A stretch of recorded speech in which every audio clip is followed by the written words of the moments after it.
तो जिनकी आत्मा तक मर जाती है, इस कथा के श्रवण से वो पापात्मा भी धर्मात्मा बन जाते हैं। अब प्रश्न हमारा आपसे ये है कि आत्मा किन की मरती है? भैया जी वो तो पापात्मा तो हुआ ही जिसका आत्मा मर गया, पर आत्मा मरती किसकी है?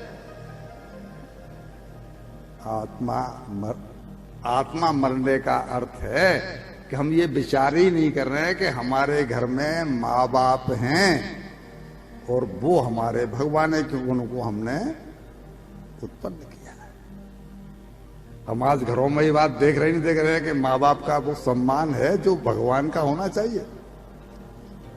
साक्षात भगवान है माँ बाप को, हम ईश्वर को तो मानने के लिए तैयार है।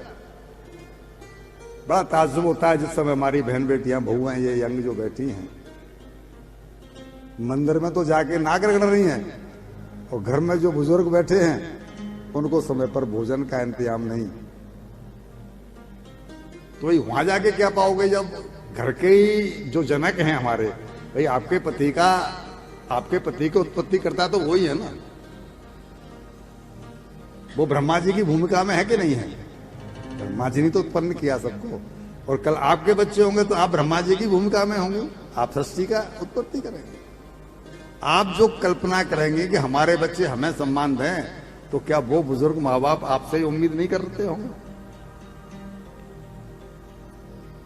इसमें जो प्रसंग हम सुनाने जा रहे हैं, इसमें जो प्रसंग है वो धुंधकारी का है। धुंधकारी के लिए कहा गया है कि जिसकी आत्मा तक मर जाती हो। हम प्रसंग आगे सुना रहे हैं। हमें बड़ा कष्ट होता है जब हम घरों में, हम गंगा किनारे रहते हैं स्वर्गाश्रम में ऋषिकेश में 7 महीने, वहां जब बुजुर्गों से मिलते हैं, अरे साहब क्या कहें साहब, रोते हैं बेचारे खड़े होकर, बहुत बुरा हाल है। यहाँ आते हैं तो मन नहीं लगता, और वहां रहते हैं तो घुट घुट के जीना पड़ता है, बड़ा कष्ट होता है। इसलिए कहता हूं इन लोगों के लिए कहा गया कि जिनकी आत्मा तक, वो कहते हैं जिनकी आत्मा तक मर जाती है वो भी धर्मात्मा हो जाते हैं। राजन, हे नारद जी, यहां तो नारद जी के लिए सुना रहे हैं ये, लेकिन परीक्षित को जो सुनाया है सुखदेव जी ने, वहां कहेगा राजन वो भी इससे पवित्र आत्मा हो जाते हैं। तो उन्होंने कहा कि अगर ऐसा है तो इसका कोई प्रमाण तो चाहिए, इसका कोई प्रमाण दीजिए जो कि जिसकी आत्मा मर चुकी हो और वो इस कथा के श्रवण से और धर्मात्मा हो गया हो।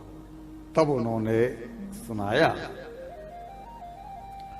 कि आज का जो कन्नौज है वहां के लिए ये कहा गया है कि वहां पर एक बड़ा विद्वान ब्राह्मण रहता था जिसका के नाम था आत्मदेव। इसके गुण सुन लीजिए, सर्व वेद विशारद। हम कहना क्या चाहते हैं? सर्व वेद विशारद, यानी चारों वेदों का उसका इसको ज्ञान है। स्रोत स्मार्तेषु निष्णातो, जो स्रोत और स्मार्त कर्म में उसमें ये निष्णांत है। इतना बुद्धिमान, इतना ज्ञानवान व्यक्ति। अब इसकी आगे सुनिए। मैं आपका ध्यान वो खींचना चाहता हूं कि हम में से कोई भी ये बात मान रहा है कि हम कम ज्ञानी हैं, हम कम बुद्धिमान हैं। कोई 60 साल का या 26 साल की हमारी बहुएं बैठी हैं, बच्चियां बैठी, कोई मानने को तैयार है 70 साल का, 80 साल का, कि मैं कोई कम ज्ञानी हूं। इट मीन्स हम सबके सब ज्ञानी हैं। फिर ये सब क्यों हो रहा है? अब वो सुनाएंगे कि इतना ज्ञानी व्यक्ति भी दुखी था। क्यों? बोला उसको कोई संतान ही नहीं हुई।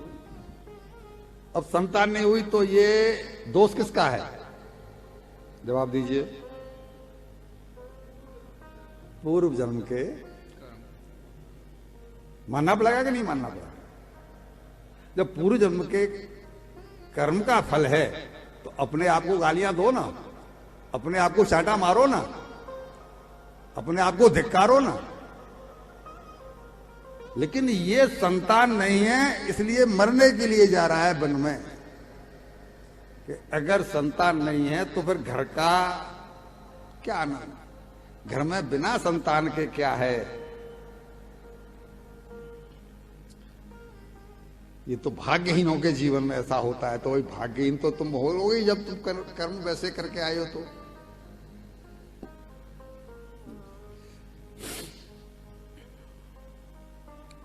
इसकी पत्नी भी है, पत्नी का नाम है धुंधली। धुंधली झगड़ालू किस्म की महिला है। ये संजोग फिर समझिए, इसको ऐसे समझिए कि पति को पत्नी, पत्नी को पति और पति पत्नी दोनों को ही जो संतान की प्राप्ति होती है वो चुकने और चुकाने का, या तो पत्नी चुकने आई है या पत्नी चुकाने के लिए मिली है। संतान चुकने के लिए आई है या चुकाने के लिए। इसकी पत्नी जो थी वो बड़ी झगड़ालू किस्म की थी, उसका नाम भी धुंधली था और उसका संतान में कोई भरोसा नहीं है। वो कहती है कि मेरी दृष्टि में तो वो महिला सुखी है जो बांझ है। यही सब कुछ लिखा हुआ है इसमें। जो विधवा है, क्यों? बोले कौन झमेले बड़े बच्चों के में। इतनी कर्कशा महिला इसकी पत्नी है, जबकि ये कितना विद्वान है। लेकिन इतनी विद्वता होते हुए भी इसको ये भरोसा नहीं है कि मैं पिछले जन्म में कर्म बुरे करके आया हूं, इसलिए नहीं मिली संतान। तो कम से कम अब तो कुछ करूं। लेकिन ये बजाय भजन करने के, बजाय ईश्वर का स्मरण करने के, ब्राह्मण होते हुए भी और इतना बुद्धिमान होते हुए भी ये वन में चला गया संतान न होने के कारण मरने के लिए। कि मरने में फायदा है, घर में रहने में फायदा नहीं, क्योंकि संतान नहीं। ये बेटे का जो मोह है, आप कल्पना करिए हम सबके घर बेटे हैं कि हम तो इतना उनसे मोह करते हैं, लेकिन हमारे बालक, जो हमारे जो बाप थे उनके लिए हम ऐसे थे। अब बोलो फिर आपको कैसे मिल जाएंगे? जैसा बोएंगे वैसा काटा। वहां जाके एक सरोवर के किनारे बैठा और रोने लगा। जब रोने लगा, संजोग से वहां से त्रिकालदर्शी संत निकल रहे थे और उन्होंने इसको रोते देखा। तो ब्राह्मण से तो कपड़ों से तो मालूम पड़ गया ये ब्राह्मण है। तो उन्होंने पूछा, कथम रोदस विप्रत्वम काते चिंता बलियसी। अरे विप्रत, तुमको क्या चिंता है, क्यों रो रहे हो? संत हृदय नवनीत। संत का हृदय तो पिघलता है जब किसी को दुखी देखता है। तो संत ने इनको दुखी देखा तो पूछ लिया कि विप्र क्यों रो रहे हो? तो उसने बोला कि मुझे कोई संतान नहीं है, इस दुख के मारे मैं दुखी हूं। और घर में जब बालकों